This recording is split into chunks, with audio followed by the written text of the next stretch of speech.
Había cosas que Carmen Villanueva había jurado que nunca haría.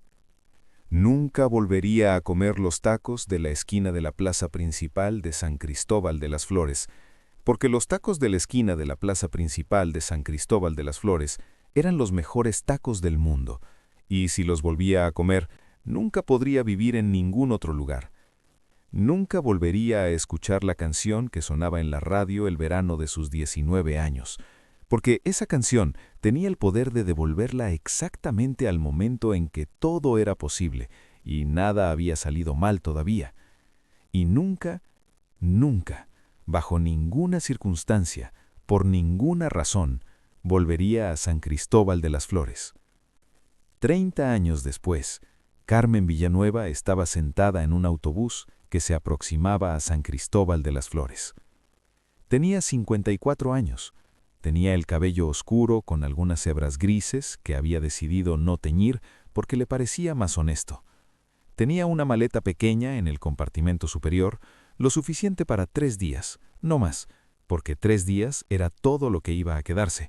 Y tenía en el bolsillo de la chaqueta una tarjeta de condolencias sin escribir todavía porque no había encontrado las palabras correctas en los 4 días desde que recibió la llamada. Carmen, soy Rosario. Mamá murió. El funeral es el sábado. Pensé que debía saberlo.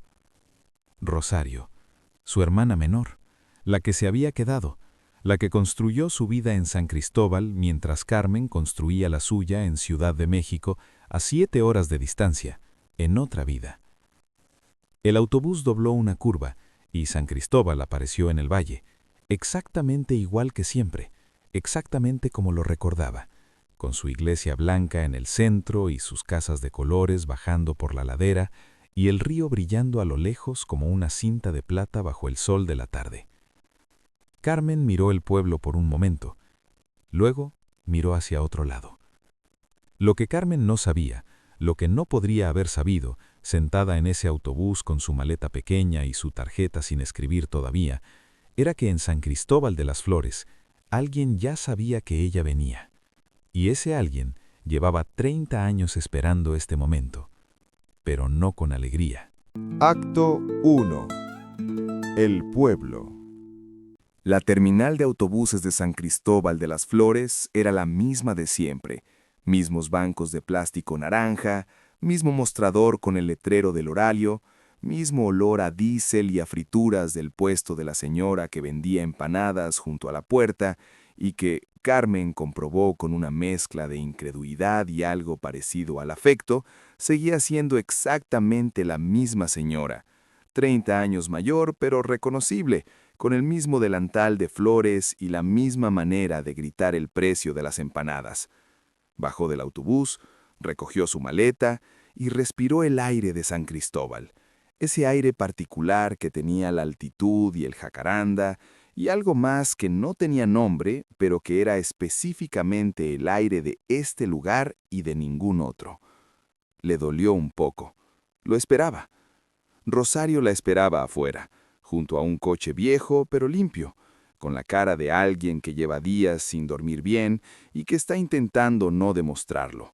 Se parecía más a su madre de lo que Carmen recordaba, o quizás era que la madre había muerto y ahora Rosario era la mayor de las que quedaban, y eso se notaba en la manera de estar de pie. Se abrazaron. Brevemente, las dos eran mujeres que expresaban el afecto de otras maneras, que era algo que habían heredado de su madre, y que ahora, paradójicamente, las unía. «Gracias por venir», dijo Rosario. «Era mi madre», dijo Carmen. Subieron al coche. Rosario condujo por calles que Carmen reconocía y no reconocía al mismo tiempo, algunas cosas iguales, otras cambiadas, la superposición extraña de la memoria y la realidad que ocurre cuando se vuelve a un lugar después de mucho tiempo. «¿Cómo estás?», dijo Carmen. «Cansada». Rosario miraba la carretera. «Fue rápido, al final. Eso es bueno, supongo. No sufrió». «¿Estuvo sola?» «No, yo estaba. Y doña Petra de la casa de enfrente y el padre Mendoza». Una pausa. «Preguntó por ti al final, Carmen». El coche siguió por la calle principal. Carmen miró por la ventanilla. ¿Qué dijo? Dijo tu nombre. Solo eso. Una pausa breve. No sé si era un reproche o una despedida. Con mamá nunca se sabía. No, nunca se sabía. Su madre había sido una mujer de silencios estratégicos y palabras escogidas, que quería con una intensidad que raramente verbalizaba y que cuando se enojaba lo hacía con una frialdad que era mucho más aterradora que los gritos. Carmen había heredado eso, o al menos eso le decían. ¿Dónde me quedo?, dijo Carmen. En la casa. Tu cuarto sigue siendo tu cuarto. Carmen miró el perfil de su hermana. ¿En serio? ¿Mamá nunca lo cambió? Una pausa que tenía su propio peso. Decía que era por si volvías. La casa de su madre era exactamente como la recordaba y completamente diferente al mismo tiempo. La estructura era la misma. Las paredes azules, el patio interior con la bugambilia que había plantado su abuela y que seguía creciendo con esa determinación vegetal que no atiende a las historias humanas. La cocina con los azulejos de Talavera que su madre había comprado en Puebla el año en que Carmen tenía 8 años y que habían sido siempre su orgullo doméstico. Petra, la vecina, no la misma Petra de la historia de Elena, pero con el mismo nombre y la misma disposición al cuidado silencioso, había dejado comida en la cocina. Rosario calentó algo y las dos comieron juntas en la mesa donde habían comido toda su infancia, con la silla vacía de su madre en un extremo y el silencio de las cosas que no se dicen llenando el espacio entre las palabras. ¿Vendrá mucha gente mañana?, dijo Carmen. El pueblo entero, probablemente. Ya sabes cómo es aquí. Rosario recogió los platos. Y habrá gente que querrá verte a ti. ¿A mí? Carmen, llevas 30 años sin volver. La gente tiene curiosidad. Carmen sabía lo que la gente tiene curiosidad significaba en un pueblo de ese tamaño. Significaba preguntas. Preguntas sobre por qué se había ido, preguntas sobre por qué no había vuelto, preguntas que tenían debajo otras preguntas que nadie haría directamente, pero que estarían ahí, flotando, en cada conversación. ¿Vendrá toda la gente?, dijo, y supo que Rosario entendía exactamente a qué gente se refería. Rosario la miró por un momento. Sí, dijo, simplemente. Alejandro también vendrá. Carmen asintió. Había sabido que esa palabra llegaría eventualmente. La había estado esperando desde que se subió al autobús en Ciudad de México. ¿Cómo está?, dijo. ¿Bien?, dudó. Enviudó hace 3 años. Tiene 2 hijos grandes. Sigue viviendo aquí, en la casa de su familia. Otra pausa. No habla de ti, Carmen. Nunca ha hablado de ti. En 30 años, nunca. Carmen no respondió. Cogió su taza, la sostuvo entre las manos. Mañana, dijo, al fin. Mañana lo veo y ya está. Esa noche, Carmen durmió en su cuarto de cuando tenía 20 años. O intentó dormir. El cuarto era efectivamente el mismo. La cama con la cabecera de madera tallada que pertenecía a su abuela, el armario de 3 puertas con el espejo rasgado en el lado derecho desde siempre, el ventanal que daba al patio y por el que entraba el olor de la bugambilia y el sonido de los grillos que en San Cristóbal eran más ruidosos que en ningún otro lugar del mundo, o al menos eso le parecía siempre. Miró el techo, el mismo techo, la misma grieta en el yeso en forma de río que seguía con los ojos miles de noches antes de quedarse dormida. Pensó en lo que había dejado aquí 30 años atrás. No el cuarto, no el pueblo, no a su madre, aunque también. Lo que había dejado era más difícil de nombrar. Era una versión de sí misma, la versión de 20 años que creía que el amor era suficiente para resolver todo y que las decisiones imposibles podían posponerse indefinidamente, y que huir era una forma de proteger a la gente que querías. Había tardado 30 años en entender que no era cierto, pero también había tardado 30 años en encontrar el valor para volver. Y aquí estaba. Acto 2. El funeral. La iglesia de San Cristóbal de las Flores tenía capacidad para 200 personas. El funeral de Dolores Villanueva, viuda, maestra retirada, miembro del coro de la parroquia durante 42 años, llenó cada banco. Carmen llegó con Rosario 10 minutos antes de que empezara. Entró por la puerta lateral, un intento de pasar desapercibida que fracasó completamente porque en San Cristóbal de las Flores nada pasa desapercibido, y la aparición de Carmen Villanueva, después de 30 años de ausencia, era, según la escala de eventos notables del pueblo, equivalente a un eclipse solar. Las miradas la siguieron desde el momento en que entró, no hostiles, curiosas, evaluadoras, cargadas con la historia compartida de las comunidades pequeñas donde todos saben todo de todos, excepto las cosas que realmente importan. Carmen mantuvo la vista al frente.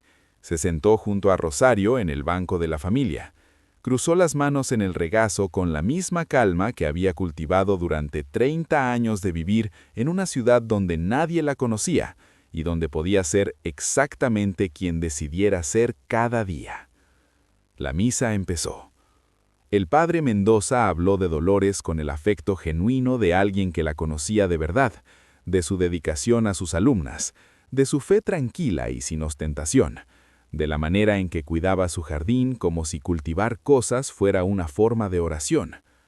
Carmen escuchó y reconoció a su madre en esas palabras, y sintió el duelo llegar finalmente, no como una ola, sino como el agua que sube despacio, inevitable, sin que uno pudiera hacer nada, excepto dejarla subir. Lloró en silencio.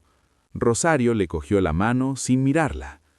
Fue durante el momento de la comunión, cuando la mitad de los feligreses se levantó y la iglesia se llenó de ese movimiento suave y ordenado, cuando Carmen lo vio. Estaba 3 filas más atrás, en el lado derecho de la nave, alto, el cabello completamente blanco ahora, aunque lo recordaba negro, con esas espaldas que reconocería en cualquier lugar y en cualquier condición de luz. Alejandro Reyes, 58 años. La cara de un hombre que ha vivido bien y ha sufrido también. Las dos cosas se ven en una cara cuando uno sabe mirar. Los mismos ojos oscuros que recordaba, aunque rodeados ahora de las líneas que deja el tiempo cuando pasa honestamente. Sus miradas se encontraron. Carmen no apartó los ojos. Alejandro tampoco. Duraron así exactamente 4 segundos. 4 segundos que contenían 30 años de silencio y una pregunta que ninguno de los dos había hecho en voz alta, porque hacerla en voz alta requería estar en el mismo lugar a la misma hora, y eso no había ocurrido hasta ahora. Alejandro apartó los ojos primero. Carmen volvió a mirar al frente. Le temblaban un poco las manos. Las apretó juntas en el regazo. Mañana lo veo y ya está, había dicho la noche anterior. Había mentido. No iba a ser ya está. No iba a ser nada parecido a ya está. En el cementerio, bajo el sol de la mañana que en San Cristóbal de las Flores tiene esa calidad particular de la altitud, más brillante, más directo, sin la niebla del valle, Carmen permaneció junto a Rosario mientras bajaban el ataúd de su madre. Sintió la presencia de Alejandro antes de verlo, esa conciencia del espacio que existe entre personas que en algún momento estuvieron muy cerca y que el tiempo no borra del todo, que permanece como una frecuencia que el cuerpo recuerda aunque la mente haya intentado olvidar. Se acercó cuando terminó el entierro, cuando la gente comenzaba a dispersarse en pequeños grupos y las conversaciones del después llenaban el aire con ese murmullo particular de los cementerios en los días de funeral. Carmen, esa voz, 30 años y seguía siendo exactamente esa voz. Ella se volvió. Alejandro estaba a 2 metros, sombrero en las manos, lo sostenía con los 2 pulgares en el ala, un gesto que reconoció, porque lo había visto 1000 veces, porque hay gestos que no cambian aunque todo lo demás sí. Alejandro, dijo ella. Silencio entre los dos. El cementerio seguía a su alrededor. Voces, el viento entre los cipreses, el sonido de la tierra. «Lo siento», dijo Alejandro. «Tu madre era una buena mujer».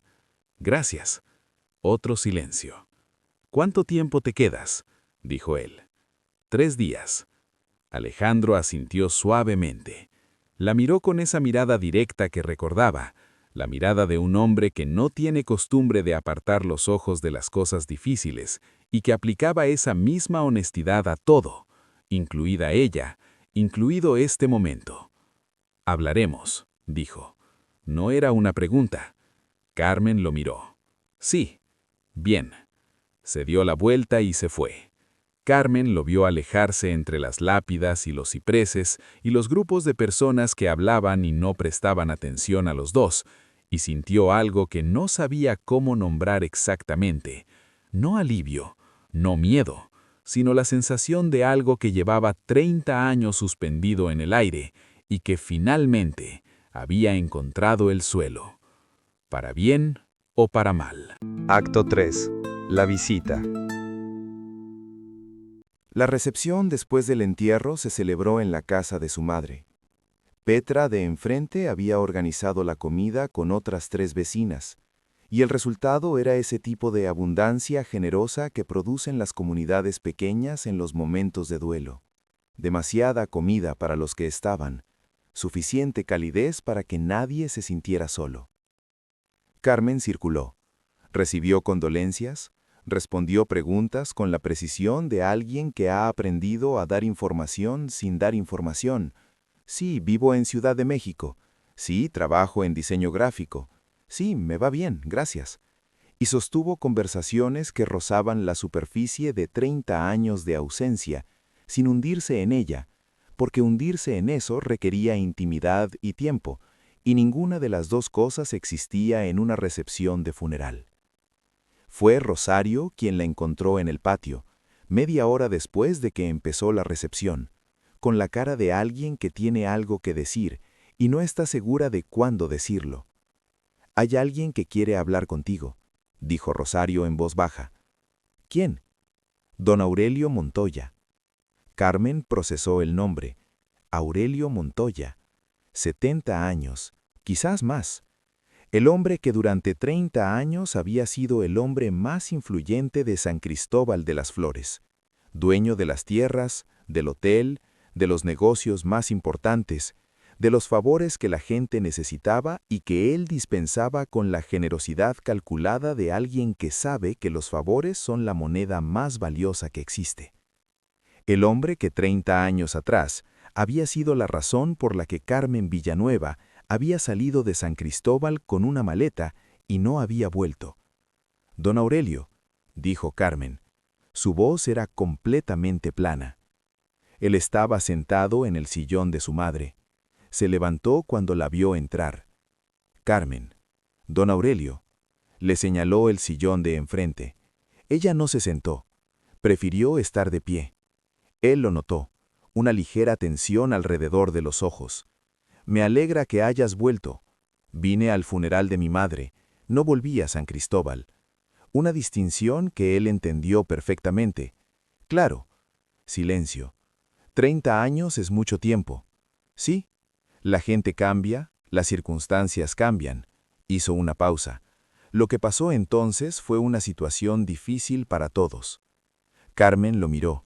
Lo miró con esa mirada directa que había heredado de su madre y que había afinado en 30 años de vivir en una ciudad grande donde nadie te regala nada y donde aprendes a ver las cosas como son. «¿Qué quiere decirme, don Aurelio?» Él la miró. En sus ojos había algo que Carmen no esperaba encontrar, algo que en una cara diferente habría llamado incomodidad. «Me alegra que hayas vuelto», repitió. «Y espero que tu visita sea tranquila». «¿Me está pidiendo algo?» «Te estoy deseando una visita tranquila», dijo. En un pueblo pequeño, cuando alguien regresa después de mucho tiempo, a veces se remueven cosas que es mejor dejar quietas, para todos. Carmen le sostuvo la mirada durante un momento largo. «Vine 3 días a enterrar a mi madre», dijo. «No vine a remover nada». Montoya aceptó. «Bien. Pero si algo se remueve solo, dijo Carmen, eso ya no depende de mí. Lo dejó ahí. Se dio la vuelta y salió de la sala al patio. Afuera, el aire olía a bugambilia y a altura y a San Cristóbal. Carmen se detuvo junto a la maceta grande de su madre, un laurel viejo que había sobrevivido décadas y temporadas y el descuido de los últimos años cuando su madre ya no podía cuidarlo bien, y respiró. Aurelio Montoya, todavía aquí, todavía el hombre más influyente del pueblo, todavía con esa manera suya de disfrazar las amenazas de buenos deseos, y Alejandro también aquí, y ella aquí con 3 días y una maleta pequeña, y 30 años de una historia que creyó que podía dejar en pausa indefinidamente. Si algo se remueve solo, eso ya no depende de mí. Lo dijo para Montoya, pero mientras lo decía, sabía que también lo decía para sí misma. Esa noche, cuando los últimos invitados se fueron, y Rosario se fue a su cuarto, y la casa quedó en silencio, Carmen se sentó en el patio con una taza de té que Petra le había dejado preparada. La bugambilia era una masa oscura y fragante en la oscuridad. Los grillos, el cielo de San Cristóbal que tenía más estrellas que el cielo de Ciudad de México, porque aquí no había suficiente luz artificial para apagarlas. Pensó en Alejandro. Hablaremos. Lo había dicho con esa certeza directa que lo caracterizaba, no como una amenaza, no como una promesa, sino como una constatación de algo que ambos sabían que era inevitable. ¿Qué le diría? Después de 30 años, después del silencio, después de haberlo dejado sin explicación en el momento en que todo parecía posible, ¿qué palabras existían que fueran suficientes? Pensó en Montoya. Cosas que es mejor dejar quietas. 30 años atrás, Montoya le había dicho algo similar, y ella lo había escuchado. Había recogido su maleta y había tomado el primer autobús disponible y había construido su vida en otro lugar precisamente porque escuchar a Montoya parecía la única opción posible. Ahora tenía 54 años. Y las opciones posibles se veían diferentes desde aquí. Lo que Carmen no sabía, lo que no podría haber sabido sentada en el patio de su madre con su té y sus estrellas, era que al otro lado del pueblo, en la casa familiar de los Reyes, Alejandro estaba también despierto, sentado en su propio patio, mirando también el mismo cielo. Y en la mesa a su lado había una caja vieja, de cartón, con la tapa doblada por el tiempo, que no había abierto en 30 años. La miró durante un momento largo. Luego la cogió. La abrió. Adentro, encima de todo lo demás, había una carta, escrita a mano, 30 años de antigüedad, con la letra de Carmen. Una carta que ella nunca supo que no había llegado.